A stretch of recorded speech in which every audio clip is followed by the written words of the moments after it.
Assalamualaikum warahmatullahi wabarakatuh. Halo semuanya, bagaimana kabarnya anak-anak kelas 12? Semoga semuanya dalam keadaan sehat, alhamdulillah. Amin. Nah, untuk hari ini mohon maaf ya sebelumnya Ibu Riza baru bisa memberikan materi pembelajaran buat kelas 12. Nah, untuk hari ini kita akan membahas tentang waris. Anak-anak kelas 12 pasti sudah tahu ya apa itu waris. Warisan ya. Kalau waris itu berasal dari bahasa Arab yaitu warisa yuwarisu warisatu, yaitu artinya perpindahan harta seseorang yang telah meninggal kepada yang lain. Nah, seperti itu. Di dalam Islam ada namanya ilmu yang mempelajari warisan, yaitu ilmu waris. Nah, itulah yang mempelajari tentang warisan. Jadi anak-anak harus tahu kenapa sih setiap orang yang meninggal biasanya memberikan harta warisnya kepada ahli waris. Ada yang berupa catatan, maksudnya tercatat dengan notaris, ada yang tidak seperti itu. Nah, untuk hari ini kita akan membahas tentang warisan. Kalau Allah sendiri berfirman ya di dalam surat An-Naml ayat 16. Bismillahirrahmanirrahim. Wawaritha Sulaiman Dawuda wa qala ya ayyuhan nas ulimna mantiqat tayri wa utina min kulli syai'. Inna hadza lahuwa fadlun mubin, yang artinya dan Sulaiman telah mewarisi Daud, dan dia Sulaiman berkata, wahai manusia, kami telah diajarkan bahasa burung dan kami diberi segala sesuatu. Sungguh semua ini benar-benar karunia yang nyata seperti ini. Kalau di zaman dahulu atau zaman Nabi, waris itu lebih kepada ilmu atau generasi seperti itu. Dan setelah zamannya Nabi Muhammad, zamannya Rasul, waris itu ya tentang harta yang harus diberikan kepada atau perpindahan harta dari orang yang meninggal kepada orang lain, baik itu keluarganya atau sanak saudara yang meninggal tersebut. Nah, kemudian tujuannya kenapa warisan itu diberikan kepada orang yang keluarganya? Kenapa? Nah, yang pertama agar tidak terjadi perselisihan antara ahli waris. Jadi tujuan pembagian harta waris itu ya tadi agar tidak terjadi perselisihan. Dalam Islam juga sudah diatur laki-laki bagiannya seberapa, perempuan bagiannya berapa, ibu berapa, ayah berapa, bapak berapa, sudah ada bagian-bagian dan ketentuannya. Kemudian yang kedua, agar dapat terwujud keadilan yang berimbang dalam pembagian harta waris, harus adil gitu. Karena laki-laki pekerja keras otomatis atau karena laki-laki itu sebagai tulang punggung keluarga, hartanya lebih besar. Untuk perempuan tuh hartanya lebih sedikit daripada harta laki-laki seperti itu. Kemudian yang ketiga, agar dapat memiliki harta secara halal.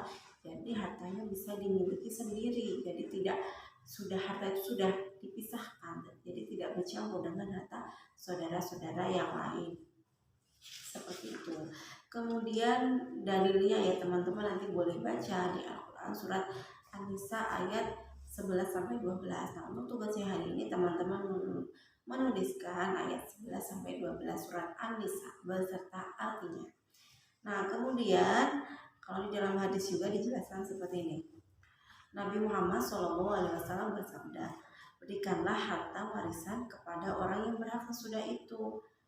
Sisanya untuk orang laki-laki yang lebih utama seperti itu. Jadi bagikan dulu ke perempuan berapa baru yang lebih utama, atau sisa terbesarnya untuk laki-laki seperti itu.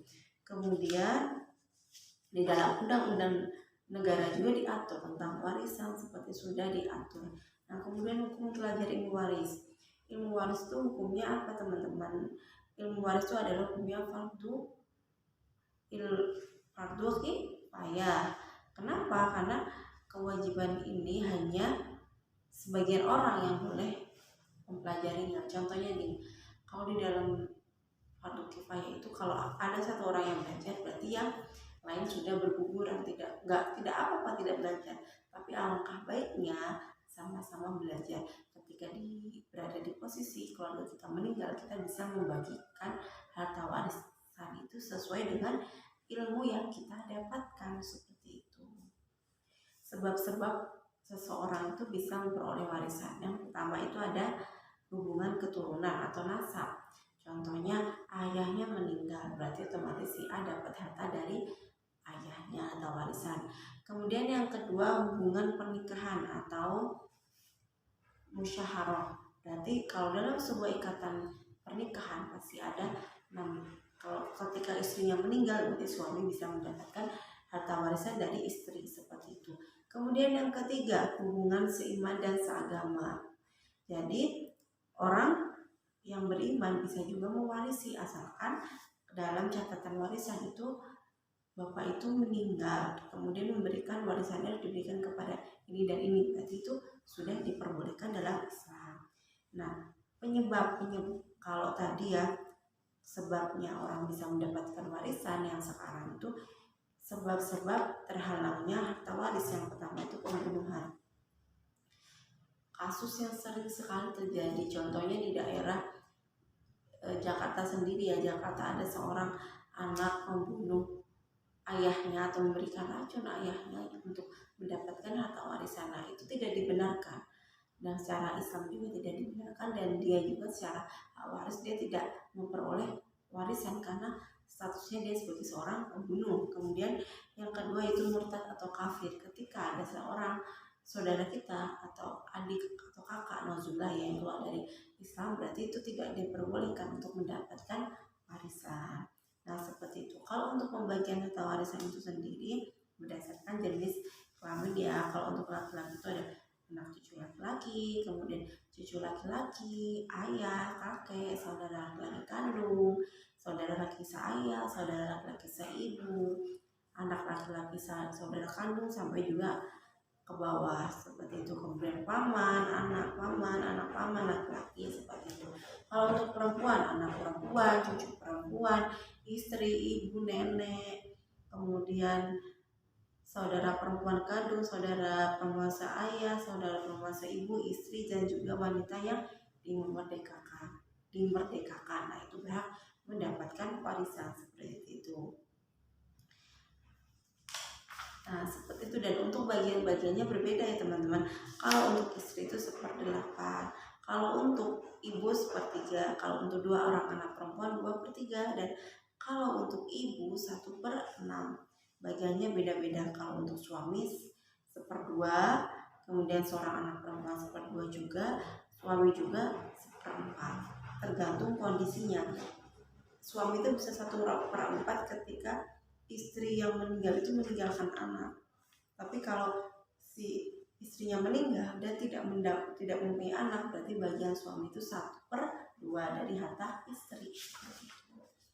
Nah, kemudian nanti teman-teman boleh cari sendiri ya untuk cara menghitung ahli waris, karena menghitung warisan itu tidak hanya asal teman-teman, jadi ada ilmunya atau ada tata caranya. Karena berhubung kita masih belajarnya belajarnya BDR, belajar dari rumah, teman-teman nanti boleh cari informasi sendiri. Nah, untuk selebihnya kalau ada yang tidak bisa, nanti bisa bertanya ke Ibu Riza, seperti itu. Nah, untuk hari ini mungkin cukup sekian ya, dan semoga apa yang Ibu sampaikan hari ini bermanfaat, dan tetap teman-teman tetap semangat, dan jangan lupa tetap jaga kesehatan dan menggunakan protokol kesehatan, dan juga makan makanan yang bergizi. Cukup sekian dari Ibu Riza. Wassalamualaikum warahmatullahi wabarakatuh.